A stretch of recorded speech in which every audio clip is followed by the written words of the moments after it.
And this is the last call that we're going to be doing because Okay. after this, next week is practice week, where basically the course is going to end. I'm looking at my calendar right now. The course is going to end the week of January 27th. That's the last week for this course. That's where all of you would get a chance to do your final mock presentation for us. And Okay. what I ask you to do is choose one of the principles, and you have 20 minutes to Okay. present it to us. So it's sort of, I mean, it's kind of hokey because it is on a video chat, but it's a good way for us to hear your introduction, basically it's your introduction, and then choose one of the principles to present. So Gotcha. what we're really looking for is, your personality coming out, some of your stories, some of your ideas on how to get us interacting and talking and that type of a thing. So, and I will have either somebody from Phoenix will be in on the Google Hangout with that, or Ruben or Eric, and I will always be on them too. So that is the step right before we send you out to do it, part of it for a live audience. Okay. So, I mean, if that week doesn't work, I can be flexible with that. But that's the final, that's kind of like the final exam of this course, is to present Sure. on a Google Hangout. So what I offered a couple courses ago, I asked at the end if there was an evaluation, if there's anything you could change. And some of the people said they wish they had had two opportunities, like to do a practice presentation and then do the final. Oh, So, okay. so that's when I put in next week, which is actually week 6, which is going to be an opportunity if you want to do a practice round. And with that, what I'll do is I'll have like some time slots assigned, and then other people from the course would actually be watching you, which is cool Okay. because then they can give feedback and things like that. Gives you more of an audience. Sure. So if you want to do that, that's great. A lot of people opt to do it. Other people are like, no, I'm good. I'll just wait till the final week and do it that way. So Okay. that's what it's all about. So anyway, to just transition, did you have any questions about that before I push on? No, that Okay. makes sense. Okay. So basically what we do here is this is the end of the e-tank. And I'm really a big person in transitions. I hate to have one thing end and then the other one just start and Sure. begin right away. So a lot of people have questioned over the years the order of the principles. Why do you do Elm Tree of Mastery first? Why do you do e-tank in the middle? Why do you do Honoring the Game last? And I think different trainers have sort of, they have certain principles they like to present better, or ones that they stress more for themselves. And I just thought I would just ask the whole crowd of trainers that's on this call right now. Yes. I just wanted to know, why do you think we do save Honoring the Game for last? Well, I think, I mean, it ties in all the principles because, I mean, if the kids' tanks are full, and you've promoted learning and the process and how to learn from mistakes, then it makes sense that at the end you sort of tie it all together. And now how does this work in the bigger context of honoring the game and essentially winning the game? Yeah, exactly. And I'm glad you said that. And that's the key word I was looking for, because Honoring the Game really is putting the big picture out there for the kids. And it's really one that we hit home a lot with parents too, because especially at our parent workshops, we've got parents that are living and behaving in the moment on that field or on that court. I mean, this moment when my son is 8 years old on that baseball field could change the rest of his life. So Right. he better win. He better get the hit. Coach, you better make sure you're teaching him right. And I think sometimes the parents forget that honoring the game really means, if you step back and you look at the big picture of this, what's the lesson to be learned? Is it that you scream at the coach because your son didn't get playing time, or do you support the coach and tell your son that he needs to talk to the coach and become an advocate for himself and find out what else he can do to improve, become a better player? So those are the in-the-moment decisions. My question for you is, and that I put out to the audience is, why do you think we use the term honoring the game rather than just sportsmanship? Because a lot of teams promote sportsmanship. What do you think the difference is? Well, one, I mean, sportsmanship is something I've always heard, and so honoring the game right away catches my attention. It's like, oh, well, what is this? So I'm more apt to listen, one. Um, Two, I think when you hear sportsmanship, all you think about is the other team. For Mm-hmm. me, it's just like, oh, make sure I'm a good, opponent and I don't talk trash or whatever. Whereas honoring the game incorporates ultimately everything that goes into a game, which would be fans, parents, officials, opponents, yourself, rules, Mm-hmm. ultimately the roots, that is brought up in the book. So Yeah. I don't know. That's what it means to me, I guess. Yeah, and I'm glad that it catches your attention, and it did for me too. And the nice thing about honoring the game too, and one of the things we like to do in PCA is give coaches language to use. And Sure. if a player is trash talking or yelling at an official or something, having a bad attitude, rather than saying, "Come on, Darren, be a good sport," just the power of saying, "You know what, buddy, you're not honoring the game here." And it just has sort of a different tone to it. And again, it puts you back to that big picture, as you said. There's a lot more things involved in the game, and honoring all the aspects of the game are important. So the very first thing that we start off with is this story right here. And it's interesting because I started with PCA in 2009, and this story happened in 2008. So when I first did these workshops, and I said, okay, this is I mean, it was literally like hot off the presses, this story, and no one had ever heard of it. Now when I do workshops, it's about 50%. Some people have heard of this story and some people haven't. I'm going to show you a video. And are you familiar with this story? I'm sure that you are, now that you've seen it. Yeah. Okay, I'm going to show you a video. Some of you might be familiar with it, but I want you to look at it. This is from Central Washington, and this is a video that PCA coins the Mallory moment, because we had 2 players here from Central Washington that went above and beyond what their coach and their teammates and the parents expected them to do at that game, and they truly embodied honoring the game. So we're going to show this real quick, and then we're going to get into the next principle. In a small town in the middle of Washington State, on a field inside a chain-link fence, can you hear that? in a fewer than 100 people song. A home run memorable not for the distance it traveled, or the game it decided, but for the meaning it carried. As a senior, this was Sarah Tucholsky's last chance to win a championship. She'd never hit a home run before, not in college, not in her life. In the top of the second inning, with 2 runners on the second pitch, that changed.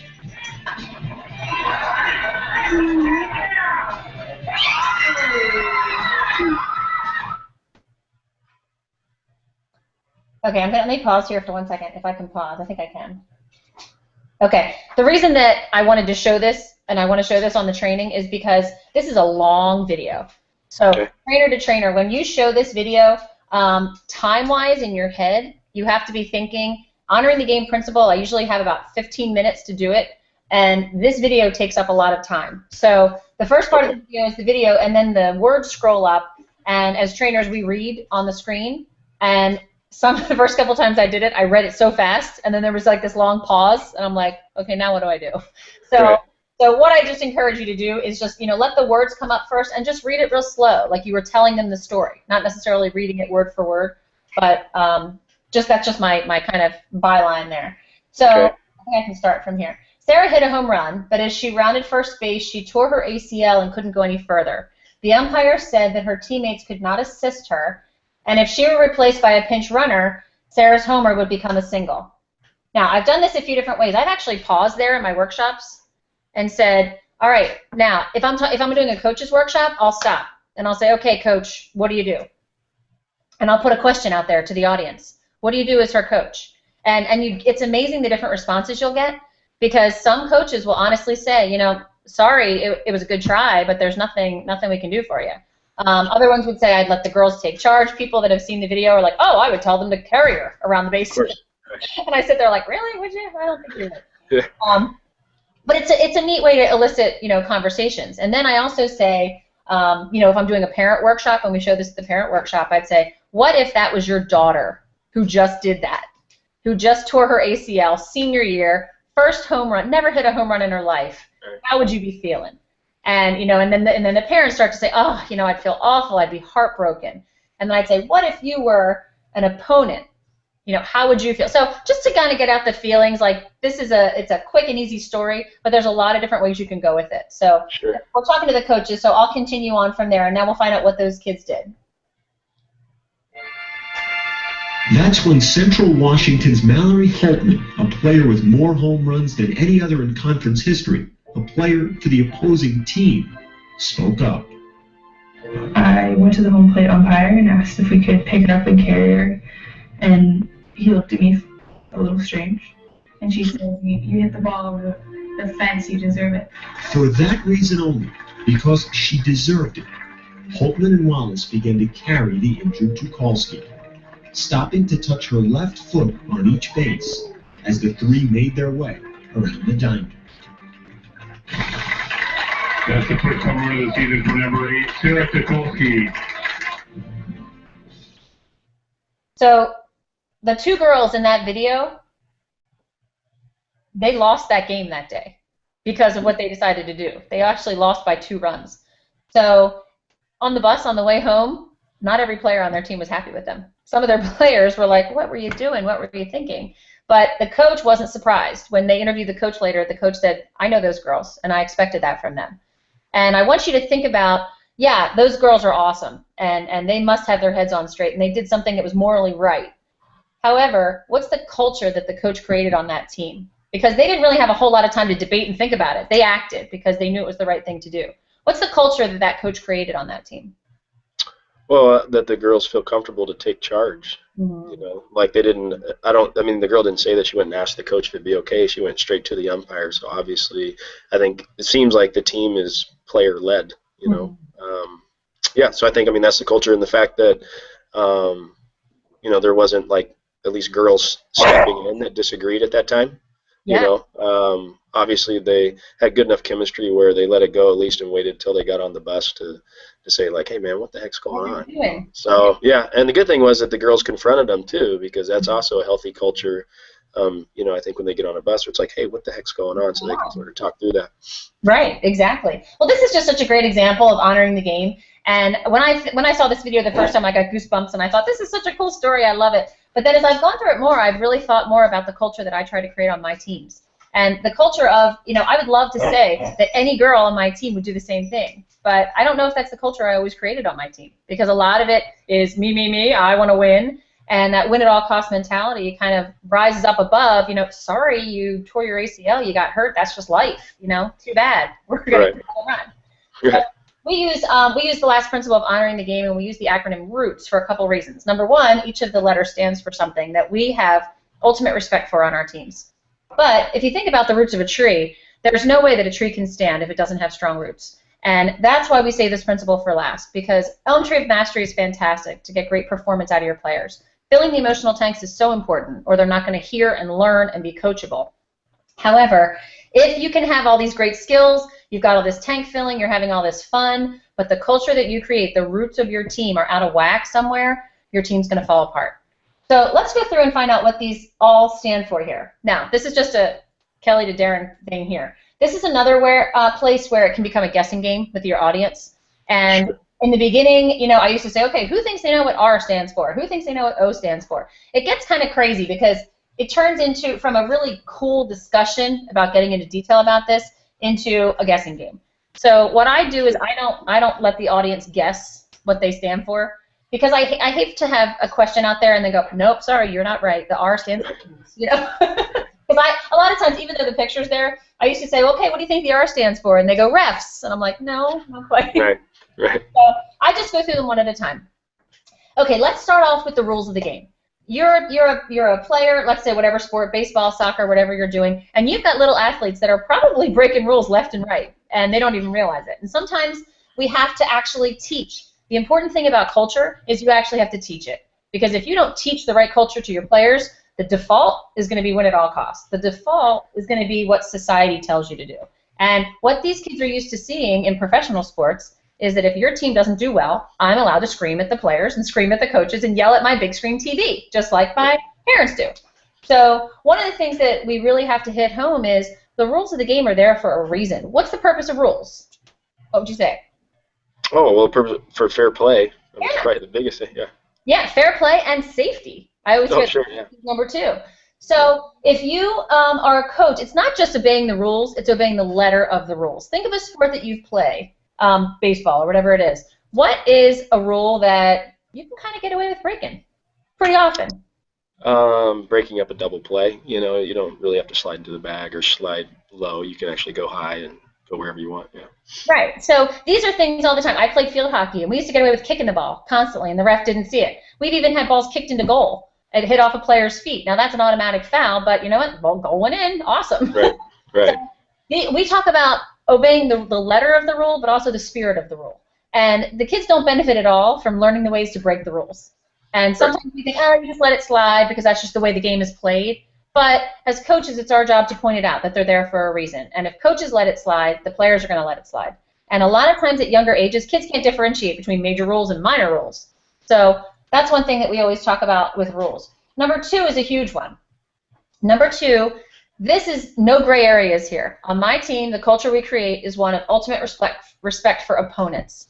And I want you all to think about this situation. How many of you have ever coached a team, and let's say you have a game, coming up that afternoon, and you pretty much know that your team is better than that other team is. You're more skilled, you're stronger, you might have beaten them before, and you're going into the game with a lot of confidence, and your team is fired up, and you go out there on the field, and it's like the Bad News Bears. There's just errors happening left and right. They're not catching balls. They're swinging at air. It's just ridiculous. The skill level just completely dropped. Anybody ever had that happen? Yeah. How many of you have ever gone into a game where you thought you were going to get crushed because the other team is definitely stronger than you were, and all of a sudden your team goes out there and they are just on fire and they are playing up to the competition? This is where we talk about worthy opponents are really a gift. And instead of demonizing our opponents, like some coaches go, okay, we're bigger, we're stronger, we're faster, we're going to kill them, we're going to get them. That's really kind of a war mentality of they're the enemy and we're not. If we look at the opponent as someone that can really challenge you and push you, and when a player gets discouraged that they're marking a better player or they're playing defense on somebody that's stronger than they are, as a coach, reframe it, turn it around to what an awesome opportunity for you to try to stop that guy because he's the best shooter on their team and I know you can do it. Now, the other thing that we always say for opponents is teach your kids to be fierce. We want them to be fierce competitors, but also friendly. So if you knock a player down or something happens over the course of a game, that's okay. That's part of the game as long as it wasn't intentional. But afterwards, teach your team to reach over and pick them up. Sure.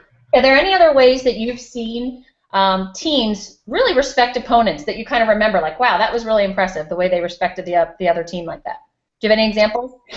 The one thing that I've seen, coaching at least at youth sports, is usually the other team at the end of the game they'll get together, and instead of saying their team name, they'll say, we're the Dolphins, and so it's like we're playing the Bears, and so at the end they're like, hey, go Dolphins or whatever, it's like, hey, what the, you look over there like, oh, that was nice, that sort of catches you off guard. So I've definitely seen that. Cool. I started coaching, the first time I ever coached my kids, I coached my daughter, and she was 6 playing soccer. And the end of the first game, I said, Quinn, did you love the game? What was your favorite part? And she said, the goo game. And I said, the goo game? What's the goo game? And she said, at the end of the game where everybody puts their hand out and goes, goo game, goo game, goo game, goo game, goo game. And I thought, all right, if that, after playing 45 minutes of soccer, that's her favorite part, let's do it at the beginning. So every other game after that, I asked the other coach, I said, can we do like the high five line in the beginning? Because my kids really love that. And we did it, and the kids absolutely got so fired up, and it was a great way to start the game. We had our little warm-up, and then we all lined up, and we high-fived the other team. And because a lot of times in youth sports, they're playing their friends, and they're playing, so that was something really cool. The other thing I remember was college. I played Division I hockey and lacrosse, and we played Dartmouth University. And it was a long drive up to New Hampshire to play Dartmouth. And every time, it didn't matter if we arrived at 10 o'clock at night or we arrived, on the field. Sometimes we arrived at the hotel. There was somebody representing the Dartmouth University team to meet our bus as soon as we got there. And a lot of times they had snacks. They would bring lollipops or oranges, or the one time we got up there and they brought hot cocoa for us. And I remember it was 10 o'clock at night. We pull into a hotel, and this girl gets up and she says, hi, my name is Julie. I'm the captain of Dartmouth Field Hockey, and we brought you some hot chocolate for your team. And I was like, that just blew me away how much they respected us. Then we went out the next day and they kicked our butts, which was even more impressive. But I just always remembered that. Go out of your way. If you have a snack person, you have a snack mom, why not make some snacks for the other team? So that's when we talk about opponents. Let's get into officials. Officials are quitting at alarming rates.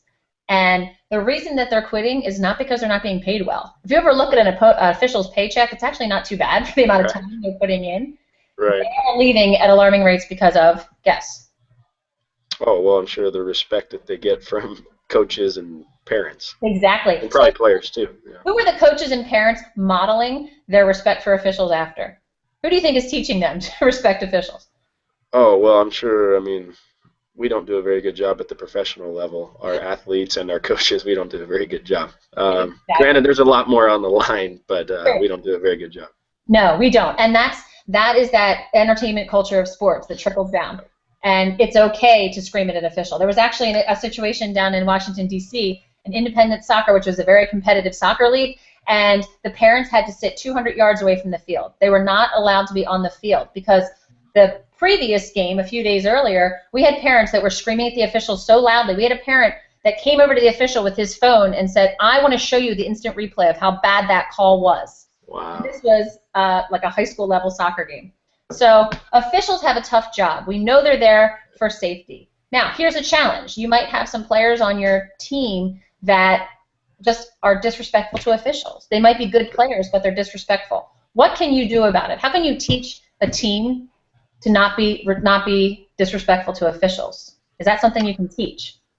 Yeah, I think I never thought about this before until I read the book, but I like having one of the players officiate a practice to see how difficult it is and how easy it is to miss calls, and so I saw that right away. I thought, wow, that's great. Another thing we do here actually at the professional level is we when we have inter-squad games, we have the players actually umpire each other. And so what happens is, of course, the catchers are gonna have a bigger strike zone because they're gonna, do their best to help their pitcher, strike whoever out. But the good teaching moment is to learn how to deal with that, because guess what? You're gonna get bad calls when there's professional umpires too. And so that's sort of what we do as far as learning how to. From the psychology side of things, control your breathing, control your temper, and stay focused on what you can control. And so, knowing that the players are going to screw up and cheat on some levels, and we use it as a teaching moment. Absolutely, and I love the way you said that. It is a teaching moment, and there's teaching moments all over the place. And one of the greatest things that I say in terms of officials is teach the bench. And as a coach, you have such an opportunity to point out where players aren't. Wow, you know what? It's okay, guys. That we all make mistakes. Have a mistake ritual for the officials. We talk about the flush for the players.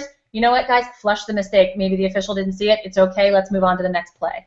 And it's okay to, tell a kid that's really fired up. They come out of a game and they're like, oh, I can't believe the ref didn't see that, or that umpire had the worst call ever. Just a conversation like, wow, you know what? That was a tough call. Did you make any mistakes out there yourself? And the kid might say, well, yeah, I messed up. Well, you know what? Refs make mistakes too, and it's okay. Sure.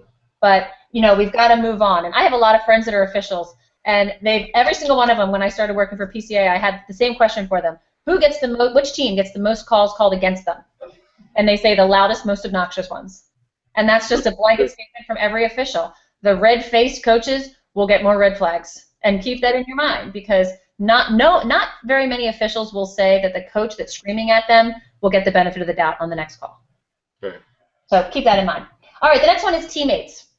This is one that, again, filling the tanks, remembering back to what we were talking about building up your team as a whole. We don't expect your teammates to be your best friends. We don't expect every kid to get along well. However, on your team, on that field, while you have them at practice or in a game, respect for teammates is probably the most important thing you can have.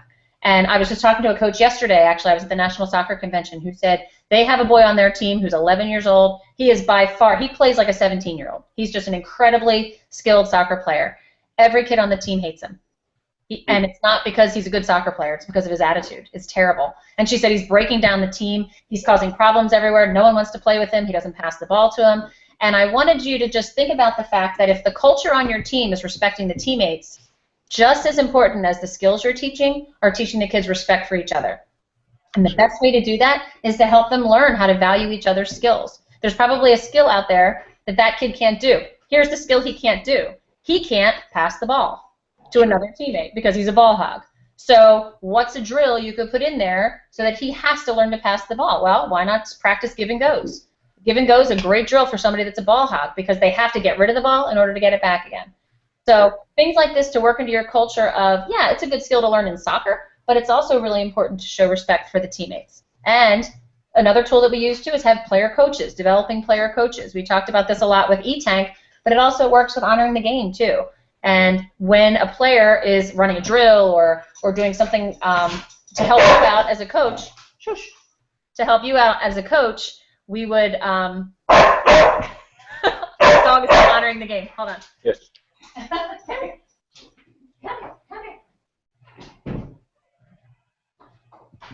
See if that works. I'll shut her out for a little bit. Sorry. But anyway, it's just a good way. It's a good teaching tool. It's a good cultural tool that you can teach how to honor your teammates. And it goes along with the last one too, self-respect. And I think that self-respect is something, again, these kids these days have a lot of pressure on them, a lot more pressure than I think we had. And one of the problems with the kids not respecting themselves is because they're getting pushback from their parents, pushback from their coaches. I always laugh that you have a player right here. Maybe his parents were incredible athletes in high school and college, So they want to push their kid to be just as good as they were.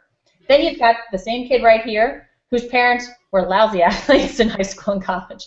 And they're finally seeing an opportunity for their child to be this great athlete. Bottom line is, either way, this kid is getting it. Whether your parents are great athletes or not, the result's still the same. They're getting a lot of pressure put on them. My husband was coaching high school swimming, and he actually had an 8-year hiatus from coaching and then coaching back like in the early 90s, and then he went back and coached in like the 2000s.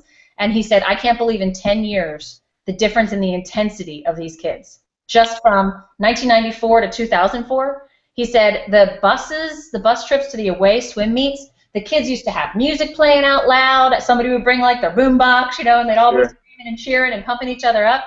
And he said 2004, he coached at the same school. And he went back and he said everybody had headphones on. They were all super, super intense on the way to the game, and no one was talking to each other. And he talked to some of the players, and he said, what's going on? It's like a funeral on this bus. What's happening? And they said, Coach, I'm just getting myself psyched up. I just got to get in the zone. So one of the things that we have to remember as coaches is that the kids are hard on themselves, and they do put a lot of pressure on themselves. But self-respect is something, again, that also has to be taught. Don't let the kids beat themselves up. Okay? Fill their tanks. Keep it truthful. Keep it appreciate listening to what they're saying. So that's the last: rules, opponents, officials, teammates, and self, and that's all part of this culture. Now, what I want you to do is repeat this sentence after me. This is the way we do things here. Go ahead. This is the way we do things here. This is probably one of the most powerful statements you can have as a coach, because I don't care if you're a brand new coach or you've been coaching for 40 years, this is the way we do things on my team. And if the rest of the world is doing something different, the culture that you create on your team is a positive culture, and this is the way you do it here. It works for parents. If a parent is acting out in the way they shouldn't, or a child, or a fan, or anybody, and they're doing something that's not honoring the game, a simple, non-confrontational sentence like, I'm sorry, Mr. Jones, this is not the way we do things here on my team. I always picture my dad like screaming at me when I was 16 years old saying, Kelly, not under my roof. That's not the way we do it in this house. Same idea.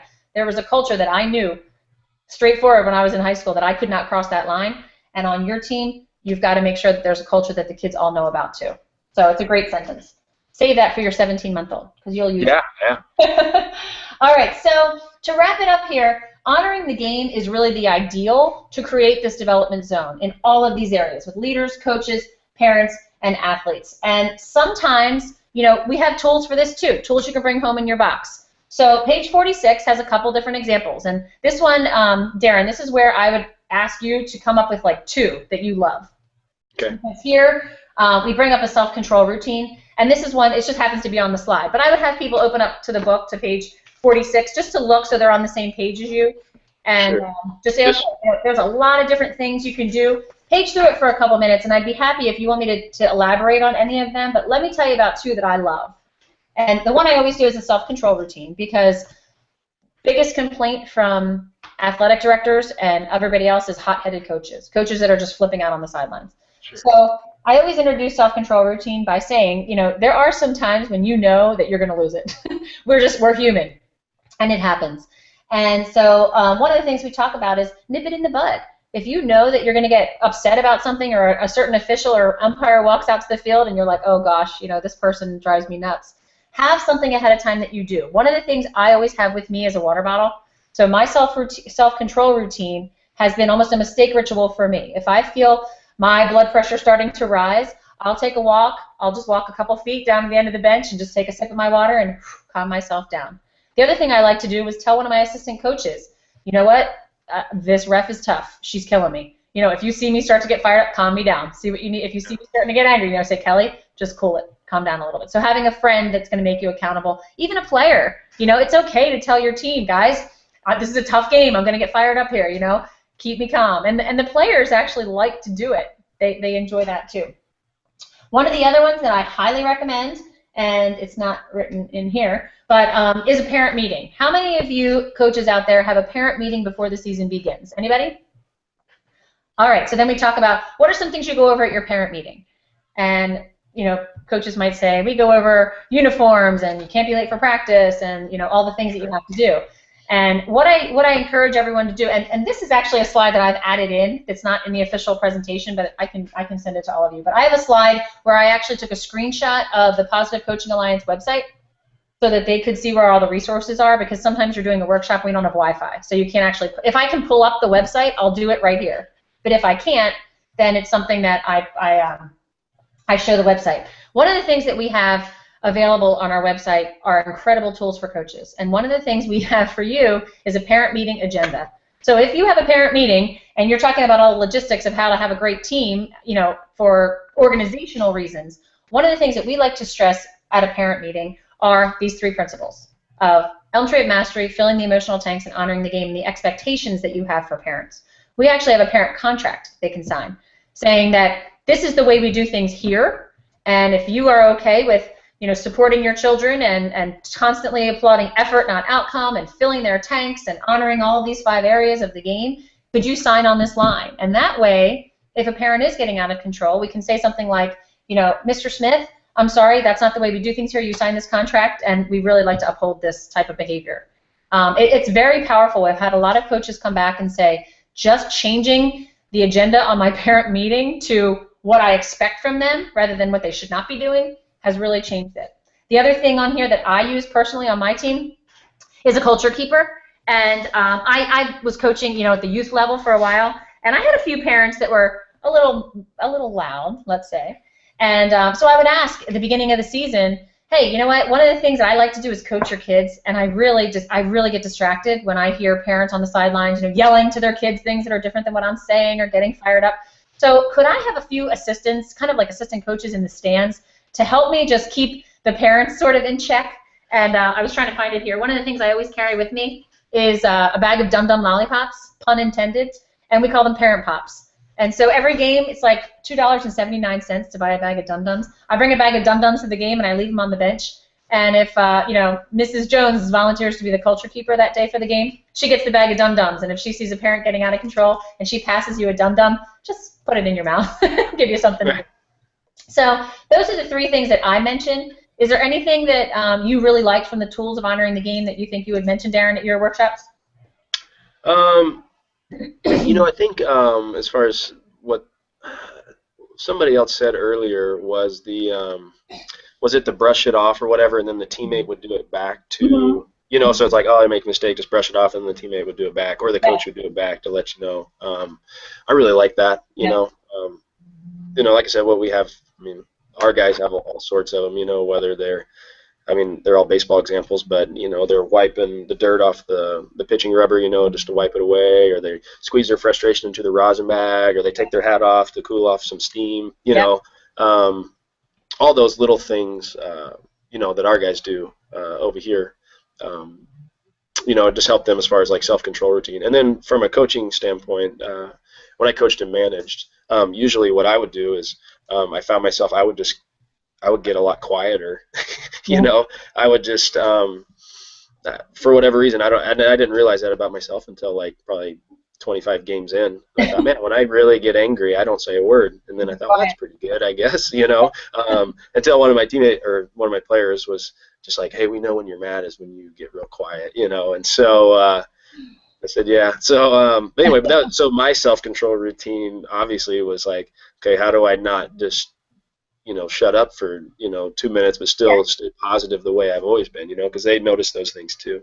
Yeah, absolutely. Good example. Good example. The other thing that I like to say too, especially in terms of parents, because, and this is just between you and me at a lot of the workshops, the #1 complaint or challenge that I would have that the coaches would push back to me is parents. Parents are so tough. Parents are so really honoring the game is where we really kind of zero in on how you guys can sort of help with the parents. And 2 things that I always bring up too at the workshops, besides the culture keeper and the Dum Dums and the parent pops, is to talk about, you know, nip problems in the bud. If you know that you've got a parent or a parent problem that's going to be difficult at a game, before the game starts, go over and address the parents, or ask the official to go over and address the parents. And it's okay to say to the official, you know what, you know, Mr. Smith has been really giving us a hard time at these games. Could you, official, please make sure that you address him before the game and just talk to the parents about, you know, carding and things like that to the fans. Anything you can do that's proactive will a lot of times stop the problem before it even happens. And the nice thing is when we do our parent workshops, we've got a whole room of parents that are all sitting in the stands together. So when you do have that one loud parent, they usually get like the evil stare from everybody else, like, wait a minute, Sure. we just went to this PCA workshop and they told us not to do this. So that's a very cool thing as well. All right, so to wrap it up, this is the slide that comes next. We just talked to this about, at some point as coaches, you're going to have what we call a Mallory moment. You're going to have a moment where you have to make a split-second decision. Will this benefit the game right this minute, or would it be better to choose option B that will benefit the game as a whole and help these kids really learn a lesson? And in this Mallory moment, these two girls did something that did not help their game at that minute. But it was something that, as a game, that they honored the game, and that's a legacy that will stick with them forever. And incidentally, they won the 2008 ESPY Award, so it will live on forever as an incredible Sure. play. But I'd love to see more. I'd love it if that didn't win an ESPY. I'd love it if that was just common, and of course everybody would do that. Sure. So the 3 principles we talked about today, Elm Tree of Mastery, filling the emotional tank, and honoring the game, run through all the workshops that we do. And what I'm going to do right now, just before I get into the scenario menu, when you finish up the workshop, this is going to be the last slide that plays, this Herm Edwards slide. When your life is written, what will it look like? Will it say you made a difference? And you really want to make a difference. You have the ability, with young people in mind, that through sports they learn a lot about life. How you handle these young players, I think, is very, very important in their growth. Most of these players will not go on to be professionals, but the opportunity they have in sports is really a part of their life. Learn how to compete. That's probably the most important thing. And I think the way you compete is important, and you have to understand someone's going to win, someone's going to lose. But at the end, how do you handle that situation is probably the most important thing if you're going to have a successful life. And Herm Edwards, again, is one of our National Advisory Board members. And what you have to think about in the very beginning, I asked you about who your most influential coach was. How do you want to be remembered as a coach? And we're just going to finish up with that today. When the book of your life is written, will it say that you made a difference? And I want you to think about the difference you make in the lives of kids every day, the minute you take on the role of coach and the minute you're out on the field with them. Because a lot of times the kids will listen to you even more so and easily than they listen to their own parents. So don't disrespect the power that you have as a coach. Now, how do you want to be remembered? Same idea. That's what we were just talking about. This is a really good wrap-up thing. This is a lot of times when you see trainers, they get down to like, okay, I have 2 minutes left to finish this workshop, and they just kind of blow this off. But it's important for reinforcement, just from a teaching point of view. What are 2 or 3 workshops from this? 2 or 3 things from this workshop that could help make that happen. The way that I handle this is I ask everybody where they're seated. Okay, to finish this up, we have some evaluations that we're going to be having you do, and I have some cards. I have Double Goal Coach 1 cards, which all the trainers get. Okay. Everybody that's completed the workshop gets a card. So while I'm getting some of that stuff together, what I'm going to ask you to do is turn to somebody next to you, and I want you to just review 2 or 3 things from this workshop that were aha moments for you. Like, wow, I love that, and I'm actually going to use it on my team. So this is a great opportunity for them to chat for a couple minutes, for me to get myself together, just make sure I have the cards handed out, everything where it needs to be, and then when they're done sharing 2 or 3 things that they remembered from each of the principles, and sometimes I even put the principles back up again so they can see, so they can sort of remember what they were. Sure. We finish up with that. I say, okay, tell me something from Elm Tree of Mastery. And somebody will say something. Tell me something from filling the emotional tank. Tell me something from honoring the game. And that's how you wrap up the workshop. Now, this is a little bit outdated. The next slide that's going to be coming up is for the Triple Impact Competitor Awards that we do. Double Goal Coach Award nominees go through December. And then January 1st, we start doing the Triple Impact Competitor Award. So that's going to be a different slide than I have on here. And then I always review at the very end saying, okay, if you didn't get a chance to text to sign in the beginning of the workshop, here's another opportunity. So I have that up again for them. And then, as I said, when I hand out the cards, I handed everybody a card. It says you are officially Double Goal Coach certified. So what I'm going to do is ask you to sign and date your card. It's good for up to a year. And the evaluation is in the back of your books. I always like to see how we're doing too. And PCA's workshops have changed a lot over the last 15 years based on your feedback. So if you wouldn't mind tearing out the last page in your book, and I put my name up on here. I don't have it on this one. But usually the next slide I have my name. My name is Kelly Kratz. You can put down the date, your organization, and if you could fill that out for a few minutes. And while, it's loud, everybody's ripping and tearing and all these things. So what I usually do, this slide has a lot of stuff on it. This is basically like the marketing end of it, social media. If you enjoyed the workshop, don't forget to, tweet it to your friends, post it on Facebook. I really highly encourage you to check out our website because we have a new Development Zone website portion that will give you tools right away or questions. So many amazing resources that you all have access to right now. We also have an app, which is very cool. If you guys haven't had a chance, did I explain this yet in the course? I don't think I did. The app? No. Yeah, we have this is actually brand new too. We have a positive sports quote app, and it's great because if any of you are into positive sports quotes, I love the sports quotes from famous people. If you go on the app every Monday, you can get it pushed to your phone that every Monday morning you can wake up to a new sports quote, and it has a picture with it, but you can actually change the picture to be your team, and then you can tweet it out to the parents, or you can send it out to your families with this inspiring quote of the week. So that's a very cool feature that we now have too. All right, so that's the workshop in a nutshell. Yes. That's what we would like you to finish in about an hour, like all the way, yeah, 1 hour, because most workshops are 90 minutes. Sure. So I usually say it's about 15 minutes of like sitting down, shuffling, intro, passing out books, you know, you doing your intro, and then the workshop starts with you going right into the first Elm Tree of Mastery at about 15 minutes in. Okay. But the last part of the workshop is the scenario menu. Did you get a chance to look through this at all yet? I got it pulled up here. Okay. This is a lot of information. So usually I take about the last 15 minutes of the workshop and we go through some scenarios. Now, a lot of these scenarios, you might have heard a coach ask a question during the workshop. Like he might say, you know, I'm really having trouble, you know, my kids get so nervous before a game starts. I need some suggestions on how to lower that anxiety a little bit. So then, you know, when you get to this menu, you might say, okay, instead of just going, okay, here's some titles. Does anybody think they want to hear, you know, talk about a scenario that could happen? You could say, okay, I remember somebody mentioned that your kids had a lot of anxiety. Let's talk about this for a minute. Click on Big Game Nerves, and it'll go to a scenario. All week long, you've had trouble getting your athletes to focus. So this is a scenario. This is a great time, again, for interaction. Get the coaches, you know, they can talk if they're at tables. They can meet with people that are their own ages. They can introduce themselves to somebody they don't know. Or you can just have like kind of a popcorn, you know, how would you handle this if time is a constraint? Sure. But every single one of the scenarios has a scenario. They can discuss it, and then afterwards, the takeaways are the tools. So the takeaways are things that are in the book. I don't expect you as a trainer to memorize every single scenario here. It's actually a lot. I mean, especially in the beginning. And I don't think I even know them all exactly. Sure. You know what? I'm looking at the outline. Yeah. For some reason, I'm having a hard time finding. Oh, probably the thing that says scenarios. Yeah. But on my scenarios don't look like yours. Like my slide just says simply scenarios, but there's no. All the boxes aren't on them? Yeah. No, not on this one. Huh. Okay. Now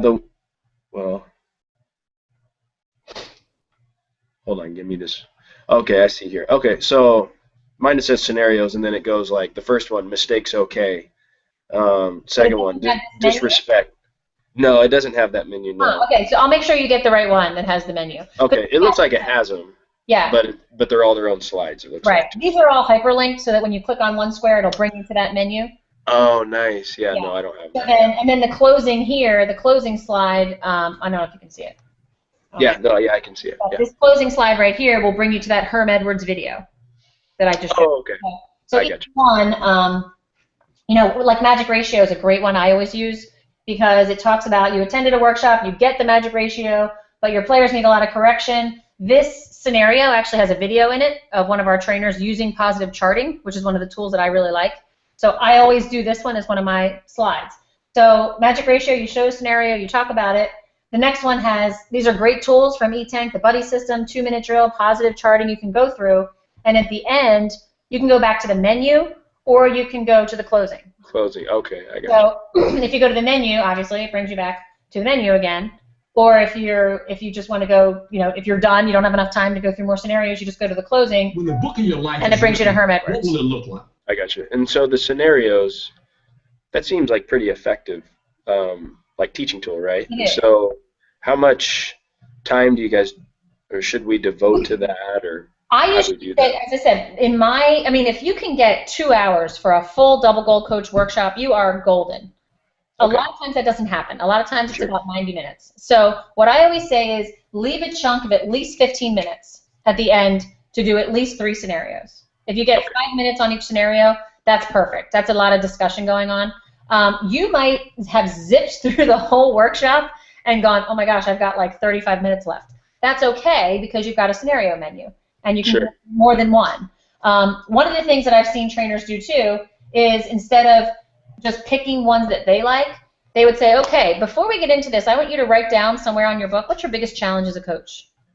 And then everybody writes down one sentence as their biggest challenge, and then you might hear from 10 people. And if you start hearing the same thing, like somebody says, oh, parents are my biggest challenge. Well, how many of you? Raise your hand if parents are also one of your biggest challenge.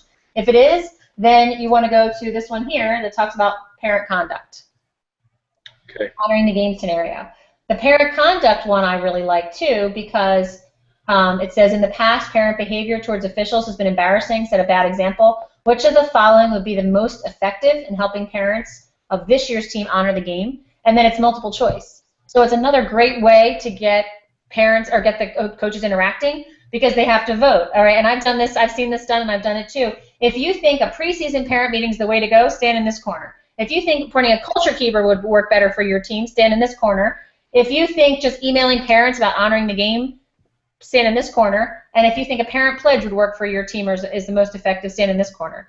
And then the cool thing is about this, when they get there, they have people that are feeling as strongly about it as they are. And like culture keeper people could say, yeah, I can see this happening. This is what I'm going to do. I'm going to appoint a culture keeper. We have a trainer that has 6 culture keepers on his high school football team in Thousand Oaks, California, and he makes it work. He's been doing it for 8 years. It's just phenomenal to hear how he does it. So you might get somebody like that that says, hey, I already do this. This is awesome.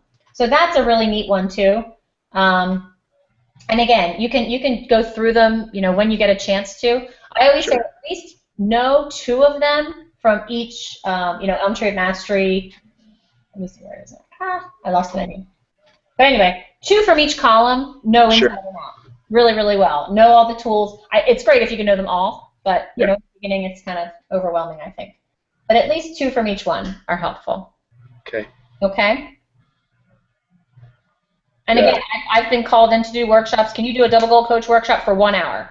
If I do a coach workshop for 1 hour, I don't even do the scenario menu because there's a couple scenarios, like Jesse hanging his head, there's a couple scenarios all the way already in there. So I only do this if it's a good 90-minute or 2-hour workshop is when I pull in the scenario menu. Okay. So that is it for the entire workshop. And I know I went fast through a lot of the things at the end, a lot of the logistical things like double goal coach. This is a lot at the end, and this takes a good couple minutes to go through these. Sure.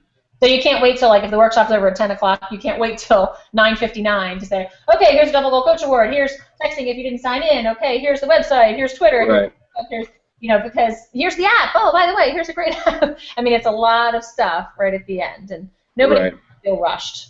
So I think timing is one of the hardest things to do about these workshops when you first do it. It was for me anyway. Yeah, no, sure. Yeah.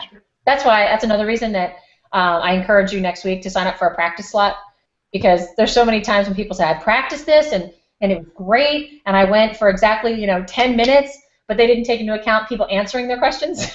So I'm like, all right, your time's up, and they're like, what? I didn't even get through it. So. Right. Okay, so the practice slots we can sign up for, and we need to pick, we're going to have 20 minutes, and we need to have our intro and one principle being Elm Tree, E-Tank, or Honor the Game, correct? Yep, that's it. Okay, and then what we need to set it up how you have it set up, where we have a thing when it's like, here's this slide. No, okay. You don't need to do that at all. I mean, if you want to, that's great, but you don't feel like you have to. We'll have the slides in front of us, and you can just go through. And most people, I encourage you as a trainer not to go, and here on the next slide. But I had a guy one time who's, we had them all up, and he was like, okay, and click, like he told us when he clicked to the next slide, so at least we knew it was coming. Yeah. So, the other thing I can do too is there's a shared screen. You can do share the screen. So the one time I had it where I actually signed on from my iPad and my computer. So the one person on here was actually the shared screen of the PowerPoint. But most people, I think, pull it up. Okay. So we're not as worried. And I always say this too, with keeping in mind that I want you to be an awesome content trainer too. But when you do the mock presentation and you do the presentation for us, we want to see that you're confident and you know what you're talking about, not that you didn't hit that bullet point right there. If you miss that word, don't worry as much about the script and missing the word as the whole concept of what we're trying to get across. So does that make sense? Absolutely. All right. So on Tuesday, I'll put together a schedule. I'll have like chunks of time. Like if you could sign up for a 20-minute slot between 10 and 12 on Thursday, or 7 and 8 p.m. or whatever. And I like to try to get 2 people at a time, just so you can get feedback from at least one person. And Sure. Like I said, next week is totally optional. If it works for you, great. If you'd rather, do your presentation in front of your 17-month-old, that works too. So. I gotcha. And then following All right.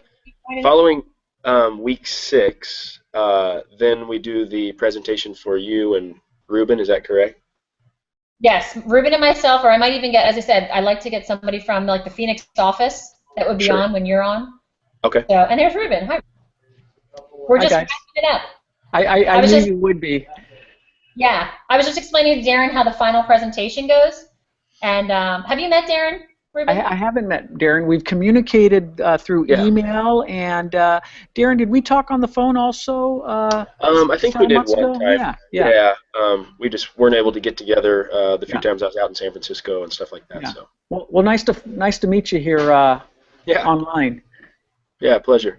So I was just explaining to Darren the final, next week is going to be the practice week, Ruben, where everybody's going to get a chance to give just a practice, ask for feedback, ask questions, whatever you need to do. And then the final week, the week of January 27th into the first week of February, is going to be the final mock presentation. So I was just telling Darren that we'd like to get like you or Eric, myself on it for the final presentation, and then we would try to bring in somebody from the Phoenix office if possible, maybe Brooke or somebody like that to get on if they could too. So did you have any more to add to that, Ruben? I think it's an exciting time in the course where you get to that point, Darren, and we understand that there could be a little nervousness and tension involved with presenting in front of folks, and especially online. It's tougher online than it is in person, but it's just such a good step. It just is really good for your progress and development as a trainer. So I hope that makes it a little less painful as you approach it. And who knows, maybe you're not concerned about it at all, and that's fine. It's just a good, important step in your development as a trainer.